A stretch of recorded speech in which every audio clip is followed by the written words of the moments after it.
નમસ્કાર મિત્રો, વિડીયોમાં તમારું સ્વાગત છે। તારીખ 17થી દશામાના વ્રતો શરૂ થઈ ગયા છે। રાજ્યભરમાં મોટાભાગની બહેનો આ દશામાના વ્રત રાખેલ છે અને માતાજીની મૂર્તિ ઘરમાં રાખી સ્થાપના કરેલ છે અને પાઠ પૂજા પણ કરે છે। આ બધા વચ્ચે એક ચમત્કારી કિસ્સો સામે આવ્યો છે। આ કિસ્સો મહેસાણાના એક ગામનો છે। મહેસાણામાં એક મહિલા દર વર્ષે દશામાના વ્રતો કરે છે અને દર સાલની જેમ દશામાની મૂર્તિ લાવી પાઠ પૂજન કરે છે। 10 દિવસ સુધી ઉપવાસ પણ રાખે છે। જ્યારે મહિલાના વ્રતનો પહેલો દિવસ હતો ત્યારે તે મહિલાને પહેલા દિવસના ઉપવાસ રાખ્યું હતું અને આખો દિવસ કંઈ પણ ખાધું ન હતું।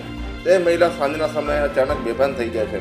ત્યારબાદ તેમના ઘરના સભ્યો તેમને હોસ્પિટલ લઈ જાય છે અને હોસ્પિટલમાં લઈ જાય છે અને ત્યાં હોસ્પિટલવાળા તેમને મૃત જાહેર કરી દે છે। તે સાંભળતા પરિવારના શોકનો માહોલ થઈ જાય છે। ત્યારબાદ તેમના પરિવારના સભ્યો રોતા રોતા દશામાને યાદ કરે છે।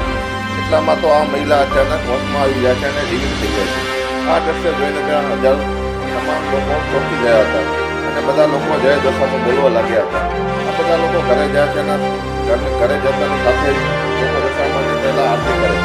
ત્યારે દશામાને જો સાચા ભગત હો તો તમે વિડીયોને લાઈક અને શેર કરો અને આ ચમત્કાર વધારેમાં વધારે લોકો સુધી પહોંચે તેના માટે આ વિડીયોને જરૂરથી શેર કરજો। જય માતાજી, જય દશામા મિત્રો।